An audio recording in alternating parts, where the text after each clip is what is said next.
I'm different. Aha! They say I'm different. Oh, I hope that wasn't too long for you because that was great. They say I'm different. 1974, Carol, what, 1973? Betty Davis. She was married to Miles Davis for a year. Wow. Miles Davis, yep. She divorced him when he started being abusive. Well, that'll do it. Apparently, Carol says, well, that'll do it. That'll do it. Got to treat your spouse right. Got to treat them all right. Oh, so listen, monkeys, listen. There's a lot going on. We got to hurry through this. We got some important news today. We got some important news. But listen. So I'm driving down the road with these floppy arms. Driving, it's hard, Carol, to control the steering wheel when you got floppy arms.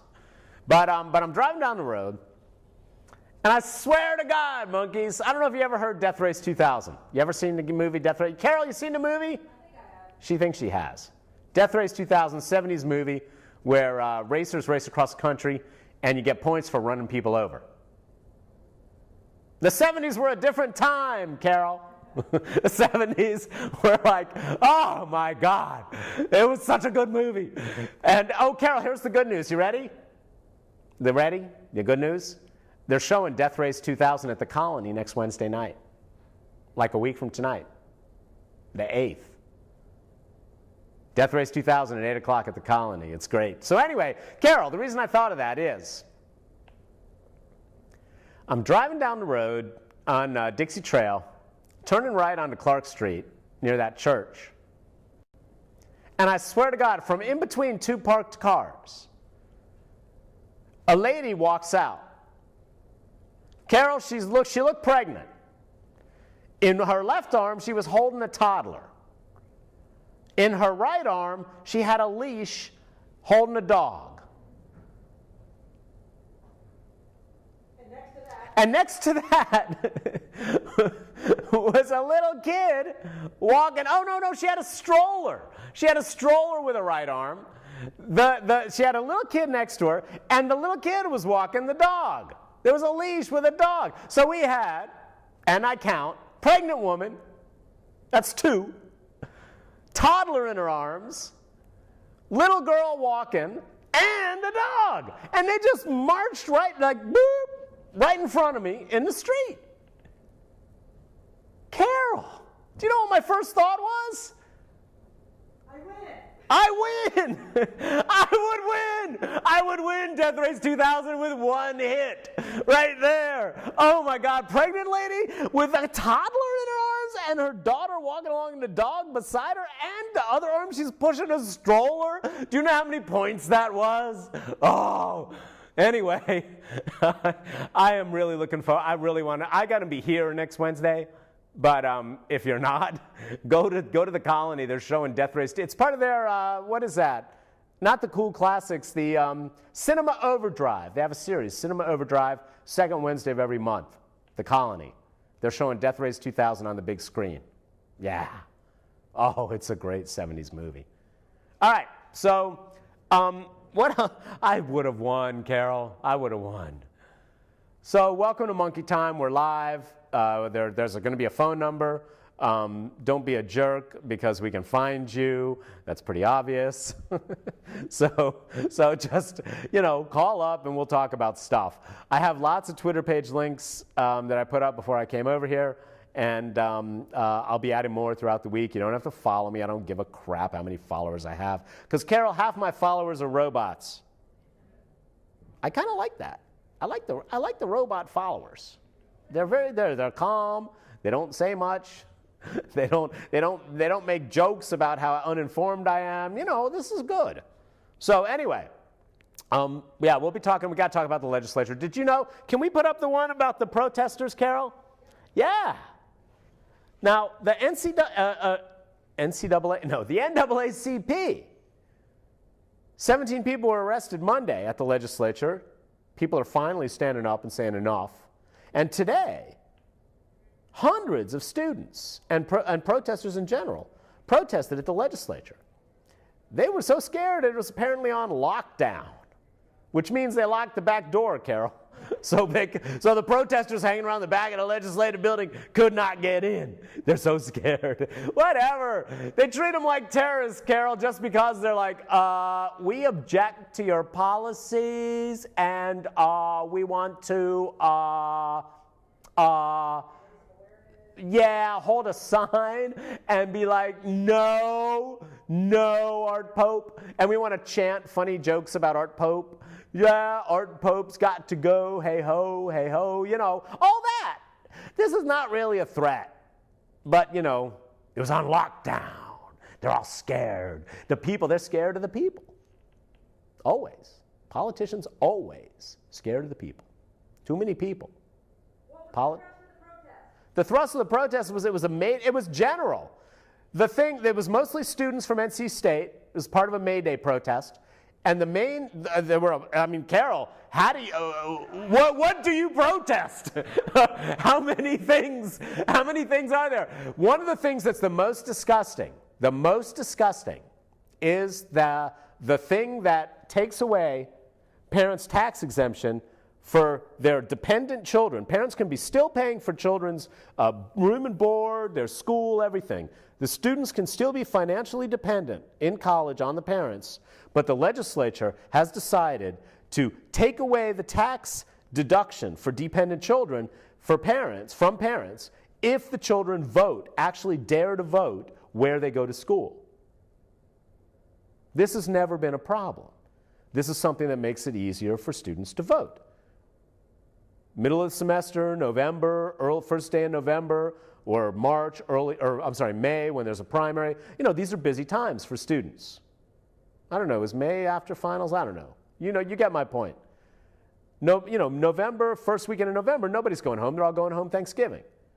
So in order for parents to keep the tax deduction, the NC legislature is going to force students to come home a couple weeks before Thanksgiving to vote, so the parents can still keep the tax deduction, even if the parents clearly are paying for the student's school, books, room, board, whatever. It's disgusting. So, Carol, that's one. We'll talk about more in a second. There's more stuff happening this weekend. Let's have some good news, Carol. You ready? Oh, this is good. So, First Friday's this weekend. I don't know if now some of you are new. Some of you are new to town. You're moving, you come to Raleigh, you're like excited, it's the capital. You didn't realize they were controlled totally by, Republican jerks in both houses of the legislature, and a governor who's running scared of even touching any social issues because he knows they're hot button issues. So, First Friday, every first Friday of the month, galleries open, and other stuff. AV Geeks is a guy who has like hundreds and hundreds of thousands, or at least tens of thousands, of 16mm films. He's got lots of old films, and every first Friday at the North Carolina Museum of Natural Sciences downtown, he shows a movie. This week it's Buckaroo Banzai. Then do the New Music Raleigh thing, Carol. Next Tuesday, 6 days from May 1st. Next Tuesday. New Music Raleigh is an avant-garde classical group. Some members are in the symphony. This is what the symphony members do when they're not all dressed up, Carol. They form groups like New Music Raleigh. A lot of cities have these, and New Music Raleigh is relatively new, maybe 4 years, 3 years, I forget exactly. But they're wonderful. Every concert I've seen has been wonderful. And here's what they're doing next Tuesday. You ready? At King's. Beck. You know Beck, Carol, right? Two turntables and a microphone. I thought that was a Beastie Boys. And that's Beck? Oh, that's right. It is Beck. Oh, yeah. You get old, man. You get old, monkeys. You heard a lot of music. It all starts sounding the same. Hopscotch is just like, it's like somebody above you taking a big dump of music, into your ears. Too much music. No, I'm just kidding. Hopscotch is great. Hopscotch is wonderful. It's happening, again, it's great. But I don't know any of the bands at Hopscotch, Carol. That's like I'm like a Merzbow. The old ones I know, the ones that have coming out of retirement to take advantage of this festival circuit. Those ones I know, but I don't know any bands at Hopscotch. I look at that list, I'm like, wow, what is that? So I got to do research. I have homework if I want to go to Hopscotch and make the best of Hopscotch. But you know what? That's I like it. That's fun. I'm kidding, Grayson. Don't hate me. I'm kidding. But yeah, Hopscotch is, I don't know a lot of these bands, so I gotta learn about them. But anyway, what was I talking about? Oh, New Music Raleigh. So New Music Raleigh, which has some symphony musicians and then a bunch of other people, is doing this. You know what Beck's new release was, Carol? Beck's new release wasn't an album. Nope. Beck's new release was sheet music. Isn't that great? Come on, Carol, that's great. Beck released 20 songs worth of sheet music and said to people, go for it. Play it. Arrange it. Pick the instruments. It's just a vocal part and just some basic music. So Beck's new album is sheet music that he wants anybody in the world to arrange and score and play. Well, I don't know about scoring. He scored it, I guess. But you can score. Yeah, no, scoring works too. And so New Music Raleigh has gotten somebody to arrange them, and they're going to play all 20 of Beck's new songs, the sheet music he released, at King's next Tuesday. So is it old Beck songs or new stuff? It's new songs, Carol. She's like, is it old songs or new songs? It's new songs. It's Beck's new songs. But he didn't release them himself. He released them just as sheet music. Isn't that cool? I think that's really cool. It's different. It's new. And New Music Raleigh. And, it's like percussion. They're all awesome percussion. Violin, cello.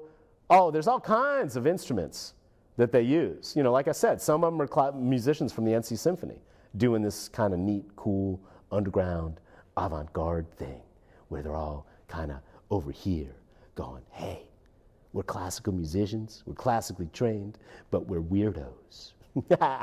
Oh, they know I'm kidding, right? New Music Raleigh, I'm kidding. So anyway, I'm just trying to be positive. I'm trying to be positive. I'm trying not to be so negative all the time. I'm trying to let you know good stuff's happening. Parents, you can take your kids to Buckaroo Bonsai at the Museum of Natural Sciences for First Friday.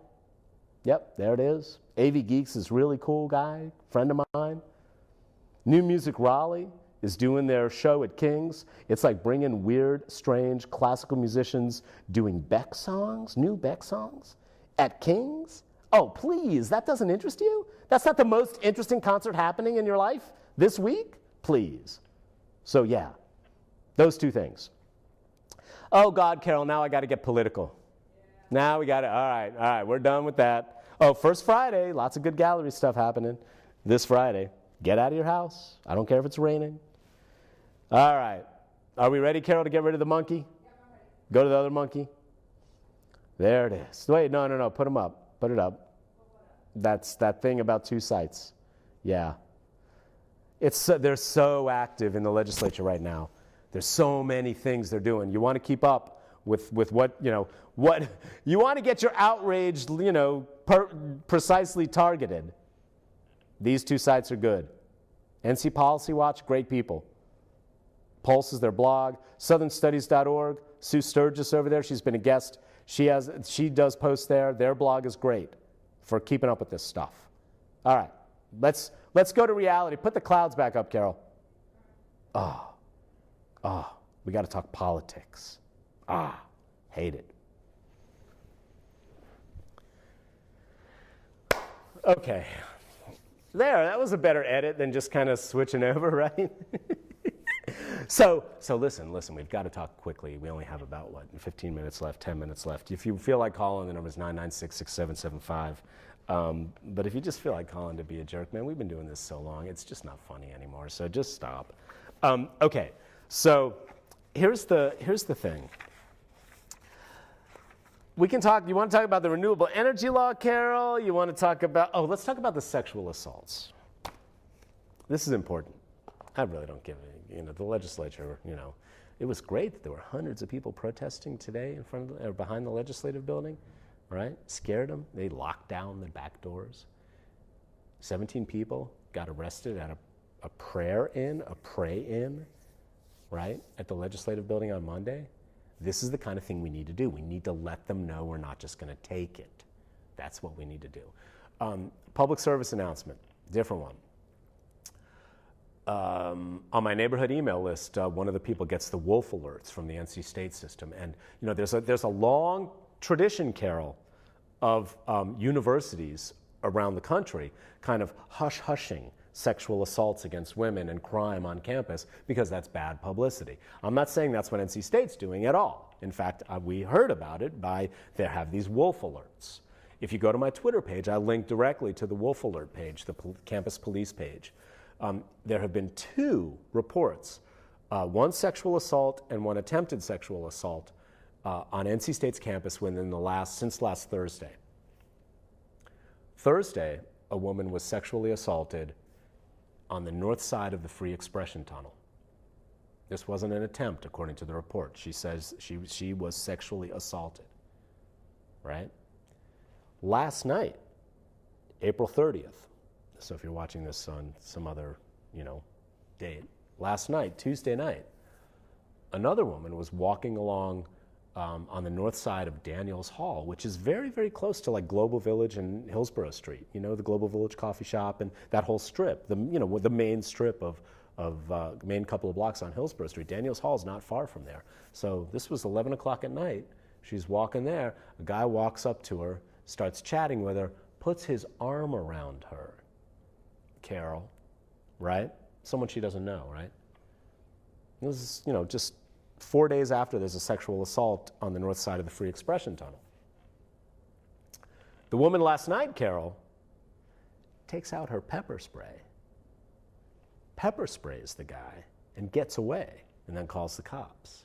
So, as horrifying as these episodes are, it's also and as if you go to the Wolf Alert page, the NC Campus Cop page, they say, and we're not doing any kind of victim blaming here. I don't think it's victim blaming to make recommendations to people. They say, don't walk alone at night, and it's so horrifying that women have to deal with this.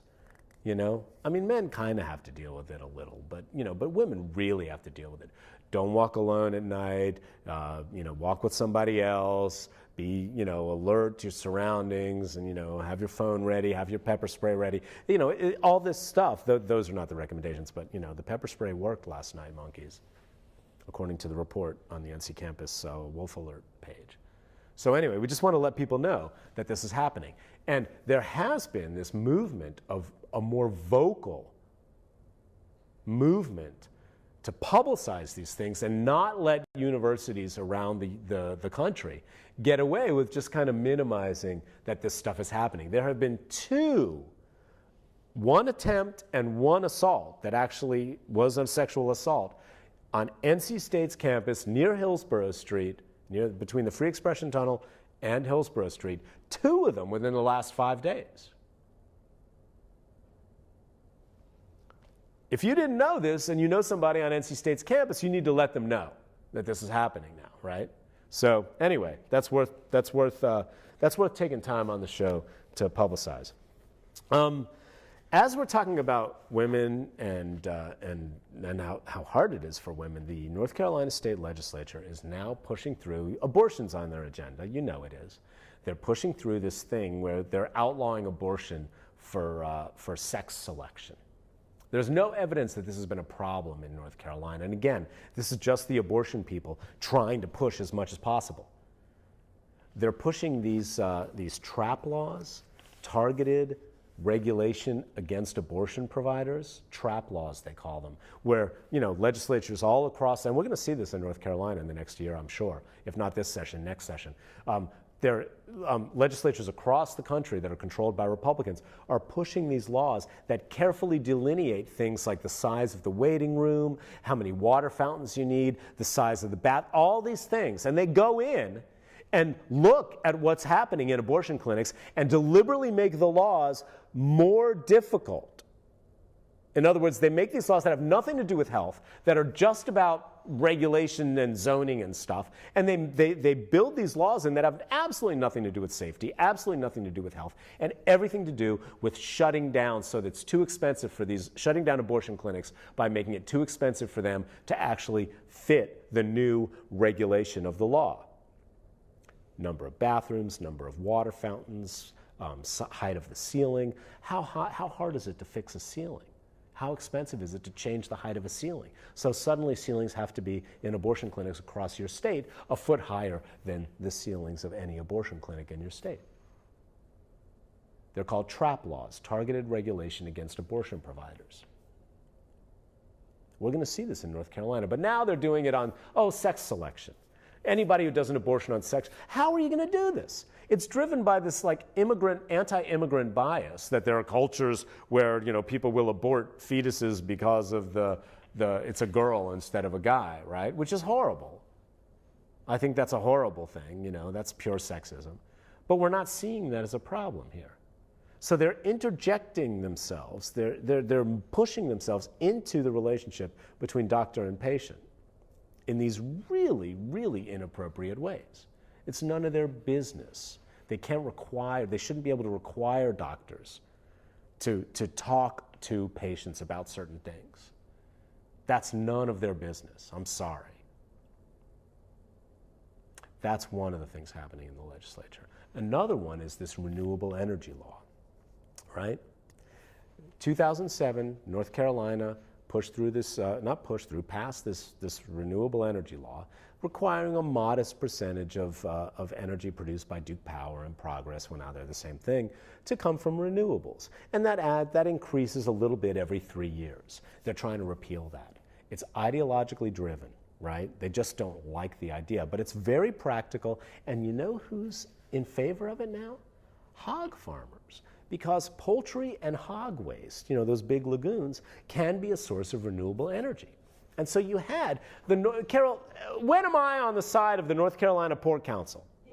If you go to my Twitter page, I link to this piece at NC Policy Watch, their Pulse blog, where they and also at southernstudies.org, this great story about how initially environmentalists were upset that hog farmers and hog lagoons weren't just outlawed, but they were included now as possible renewable energy sources. But now the hog farmers, and they've brought in people to actually make use of this stuff, to make use of this hog crap that we've been spraying on agricultural fields, just spritzing it with huge hoses all over these fields, right?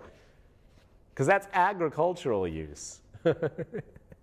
Anyway, they've been bringing in people and investing tens of millions of dollars to actually make renewable energy from hog waste. It's something we can do. And now that the legislature, on pure ideology reasons, this is a practical, useful thing. Duke Power was in favor of it. Now you got some former Duke engineer in the legislature pushing hard and using procedural maneuvers to push through the repeal of this law. And the NC hog farmers you're going to scare off. We have brought lots of people with their jobs here. We've brought lots of money, lots of investment. We're trying to make this work. Don't repeal the law. These people are going to leave and never come back. And that's exactly what people like Art Pope want. The proof that renewable energy, this decentralized kind of push for energy, hog waste isn't really decentralized, but solar, wind, that we can maybe get a more significant chunk of our energy from decentralizing things away from the Duke Powers of the world, that scares the hell out of them. The example it sets. So they're ideologically driven, despite its practicality, to attack it. And they're going to do everything they can to repeal it. The North Carolina Pork Council is against repealing the renewable energy law in North Carolina. When do people on my end of the political spectrum in the North Carolina Pork Council ever line up? Worth thinking about and worth making a few damn phone calls to your legislators. Some Republicans are opposed to the repeal. That's great. We need to support them and encourage them. So call your legislators, call Neil Hunt, call the other, all the other Republican legislators and say, stop this repeal. All right, 30 seconds. God, I have so many other things I wanted to talk about. Shout out to Deborah Ross, who's leaving the legislature, Carol. Deborah Ross, former head of the North Carolina ACLU, who has been a great left-leaning legislator in North Carolina. She took a job with the Triangle Transit Authority. She's going to be leaving. The seat's going to stay Democratic, but it's really sad to see her go. She was fantastic. 5 seconds. Take care of each other, and don't forget First Friday.